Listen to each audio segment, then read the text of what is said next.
हमारे प्यारे श्रोतागण, आप सभी को प्रोफेसर मिश्रा का अभिनंदन।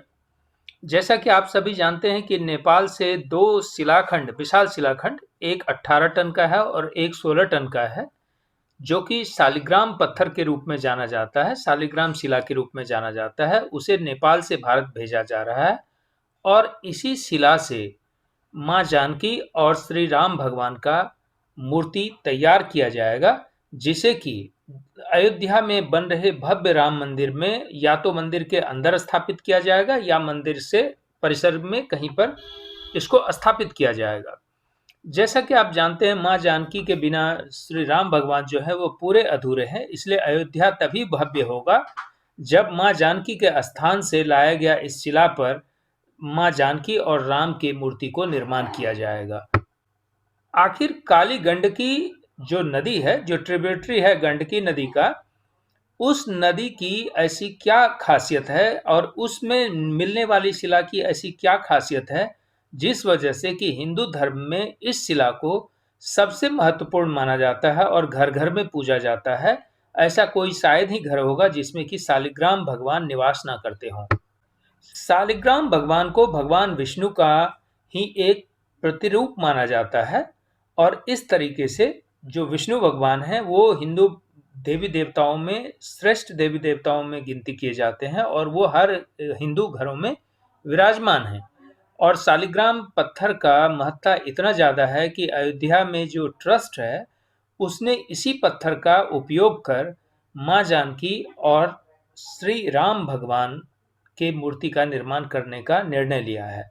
श्री राम भगवान को विष्णु भगवान का ही अवतार माना जाता है। इससे आप समझ सकते हैं कि इस पत्थर की उपयोगिता कितनी है और नेपाल सरकार ने यह दोनों शिलाखंड भारत के लिए रवाना कर दिया है और माँ जानकी के स्थान से होते हुए यह शिला अयोध्या में एक दो दिन के अंदर ही पहुंच जाएंगी।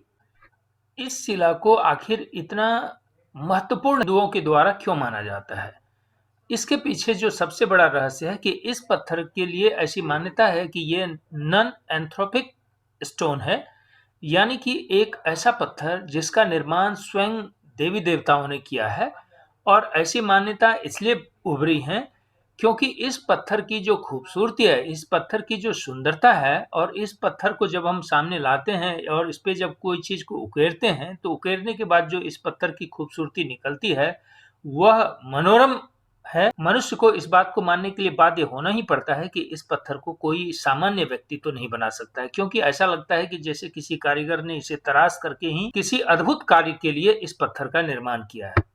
अगर हम वैज्ञानिक दृष्टि से देखें तो यह शिला आमतया 411 मिलियन ईयर से लेकर के 65 मिलियन ईयर पीछे तक जो आपका पीरियड है, उस पीरियड में इस रॉक का फॉर्मेशन हुआ है।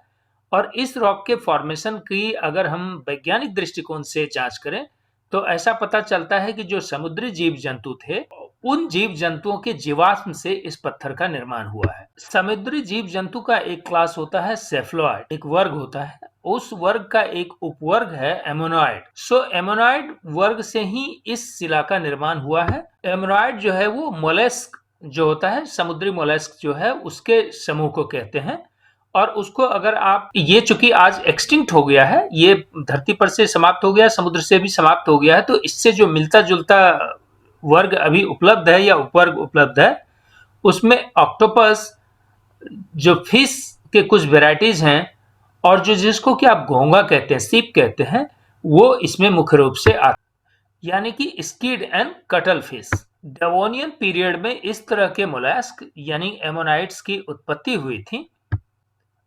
क्रेटेशियस पैलियोजीन एक ऐसी घटना हुई थी जबकि ये जीव जो है पूरी की पूरी तरह से समुद्री सिस्टम से खत्म हो गया। और यही जीव, चूंकि इस जीव का जो आउटर सेल होता था वो काफी हार्ड होता था और वो जब पहाड़ों से टकरा करके, टूट करके, फूट करके उस तरह का एक केमिकल रिएक्शन हुआ तो फिर वो एक एक तरह से ऐसा सेल का फॉर्मेशन किया, एक ऐसे स्टोन का फॉर्मेशन किया जो यह बाद में कालांतर में जाकर के आज जिसको हम शालिग्राम सेल कहते हैं वो बना हुआ है। इस पत्थर को जब हम, इस शिला को जब हम गौर से देखते हैं तो इस शिला की ऐसी विशेषताएं हैं कि इसके अंदर ऐसी आकृति उकेरी रहती हैं जैसे लगता है कि कोई महानतम कलाकार ने इसकी संरचना की हो। और इस तरह से यह पत्थर सबसे खूबसूरत पत्थरों में गिनती होता है। और अगर ये मैश हो गया यानी कि टूट करके और एक सिंगल स्टोन का फॉर्मेशन किया, तो उस स्थिति में जब इस स्टोन को तराशा जाता है तो तरह तरह की उसमें रंग बिरंगी आकृति उसमें निकली हुई मिलती हैं, जो कि इस पत्थर को किसी मूर्ति निर्माण के लिए सबसे उपयुक्त और सबसे खूबसूरत पत्थर के रूप में बनाता है। इसीलिए अगर घर में आपने शालिग्राम को देखा होगा और उस पत्थर को ध्यान से देखा होगा तो आपको एक अलग तरह की आकृति उस पे उकेरी हुई मिलती है। यह शिलाखंड एक इंडेक्स फॉसिल्स है, जीवाश्म है, और इसकी विशेषता यह है कि जब ये दो स्टोन को जोड़ता है तो अलग अलग टाइम में अलग अलग तरह के जीवाश्म का लेयर इसमें आप देख सकते हैं, और वह लेयर ही इस पत्थर को खूबसूरती प्रदान करता है। इस स्टोन को एमोनाइट स्टोन जो है ये काफी बाद में नाम दिया गया है। एमोनाइट नाम से ऐसा मालूम होता है कि जो इजिप्ट का किंग अमून था, जिसको कि आपने दो सिंह वाले उनकी मूर्तियां देखी होंगी, उस मूर्ति को अमून कहा जाता था, उसी से यह नाम एमोनाइट आया है। आखिर इस सिंह, चूंकि उस सिंह में अगर आपने देखा होगा तो स्प्रिंग की तरह वह घूमा घूमा हुआ है, तो इस पत्थर में ऐसा देखा गया है। चूंकि ये सिप अलग अलग आकृति की होती थी तो कई सारे स्टोन जो है बिल्कुल स्प्रिंग की तरह घुमा हुआ या घूमे हुए सिंह की तरह दिखता है, इसलिए इसको एमोनाइट स्टोन कहते हैं। और इसकी जब आप रॉक कट्स देखते हैं तो ऐसे लगता है कि ये प्राकृतिक रूप से इसको तराशा गया है, जबकि इसको किसी मनुष्य ने कभी हाथ भी ना लगाया होता है। ये इस तरह के जो ऑक्टोपस हैं या दूसरे जीव जंतु समुद्री हैं, उसकी जैसी आकृति थी और जो उसका जैसा सेल था वैसा ही इसकी आकृति भविष्य में जाकर के बन गया है। और कभी कभी इस सेल के अंदर में चूंकि कई लेयर्स होते हैं, तो अलग अलग लेयर में अलग अलग तरह के स्टोन का फॉर्मेशन हुआ है, और उसे जब खोद करके निकाला जाता है तो एक ऐसी आकृति बनती है जो कि मनमोहक और देखने लायक आकृति बनती है। हालांकि जिस शिला का उपयोग हम शालिग्राम के रूप में करते हैं, उसमें ज्यादातर हम ये देखते हैं कि वह शिला खोखला ना हो, ताकि उसकी खूबसूरती तो रहे लेकिन वह शिला खोखला ना हो। आखिर काली गंडकी, जो कि गंडकी रिवर की ट्रिब्यूटरी है, उससे निकले हुए शिलाखंड की ही इतनी महत्ता क्यों है कि जिसको कि शालिग्राम स्टोन कहते हैं, और जिसको कि हिंदू धर्म में, पूरे दुनिया के हिंदू धर्म के मतावलंबी जो हैं वो सबसे ज्यादा इसकी इसके साथ धार्मिक भावनाओं के साथ जुड़े हुए हैं।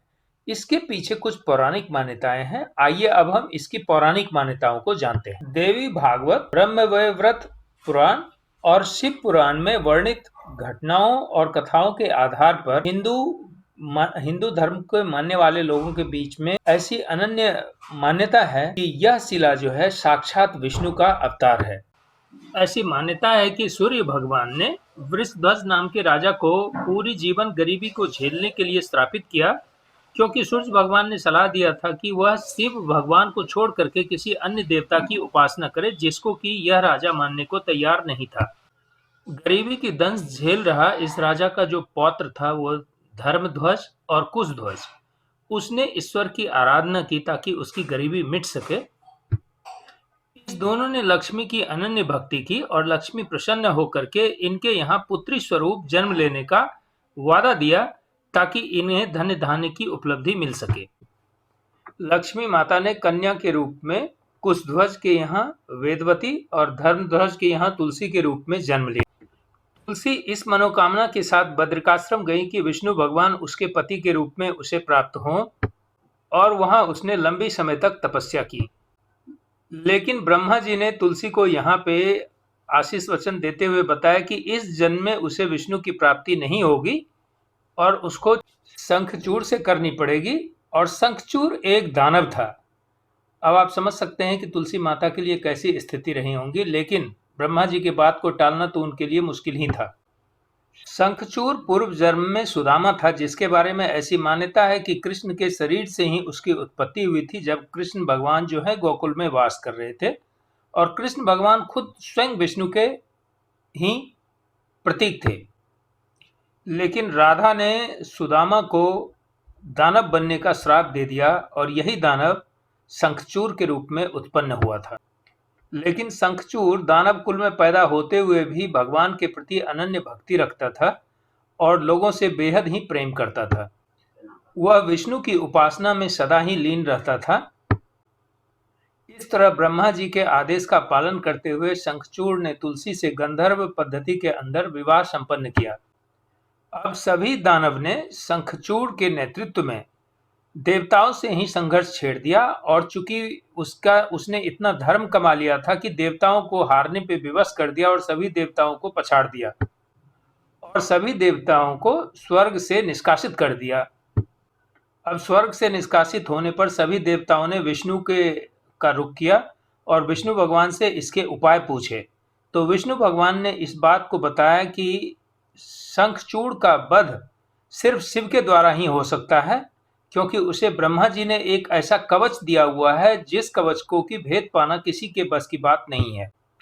इसके अलावा शंखचूड़ का वध तभी हो सकता है जबकि उसकी पत्नी की पतिव्रता धर्म को भंग किया जाए, और इसके बिना उसका वध करना संभव नहीं है। क्योंकि शंखचूड़ बहुत ही दानी किस्म का व्यक्ति था, तो उसके इसी चीज को कमजोरी मानते हुए विष्णु भगवान ने एक ब्राह्मण का रूप लेकर के सबसे पहले उसको जो कवच दिया गया था ब्रह्मा जी को, उसको दान स्वरूप मांगा, जिसे कि शंखचूड़ ने सहर्ष ही दे दिया बिना अपनी जान की चिंता किए हुए। अब विष्णु भगवान ने शंखचूड़ का यह कवच पहन करके अब नया रूप धारण किया, जिसमें कि वह शंखचूड़ जैसा ही दिखने लगे और तुलसी माता के पास पहुंच गए। इस नए पहचान में जिसमें कि वो शंखचूड़ दिख रहे थे, इसके साथ ही उसने तुलसी की पतिव्रता धर्म को भंग किया और इस तरह से शंखचूड़ की मुक्ति का मार्ग भी प्रशस्त किया और उनकी हत्या का भी मार्ग प्रशस्त किया। और इस तरह से शिव भगवान ने शंखचूड़ का वध कर दिया। इस तरह से शंखचूड़, जो कि पूर्व जन्म में सुदामा था, राधा के श्राप से शिव के हाथों मुक्ति प्राप्त की। जैसे ही तुलसी माता को शंखचूड़ के वीर गति प्राप्त होने की सूचना मिली, उसे इस बात का शक हो गया कि उसके साथ जो व्यक्ति था वह शंखचूड़ तो नहीं हो सकता है, और इस तरह से वह विष्णु भगवान को एक भावना शून्य प्राणी के रूप में महसूस किया और भावना शून्य प्राणी के प्रतीक के रूप में उन्हें शिला बन जाने का श्राप दिया। इस पर विष्णु भगवान ने उसका श्राप तो स्वीकार किया, लेकिन तुलसी माता को बताया कि तुम्हारे पूर्व जन्म में इतने सुकृत्य हैं जिसमें कि तुमने मुझे एक पति के रूप में मांगा था, इसलिए मैं इस जन्म में तुम्हें इस रूप में तात्कालिक पति के रूप में मिला, लेकिन तुम्हारे पुण्य इतने अच्छे हैं कि मैं तुम्हें अगले जन्म में संपूर्ण रूप से पति के रूप में प्राप्त होऊंगा। इस तरह से माँ तुलसी ने अपना देहावसान किया और उनके शरीर को काली गंडकी नदी में विसर्जित किया गया, और ऐसी मान्यता है कि उनके बाल से ही तुलसी जैसे पौधे का, जिसका कि हिंदू धर्म में इतना मान्यता है, उसकी उत्पत्ति हुई है। और इसी नदी के किनारे श्रापित विष्णु भगवान ने शिला का रूप लिया, जो कि आज शालिग्राम भगवान के नाम से जाना जाता है।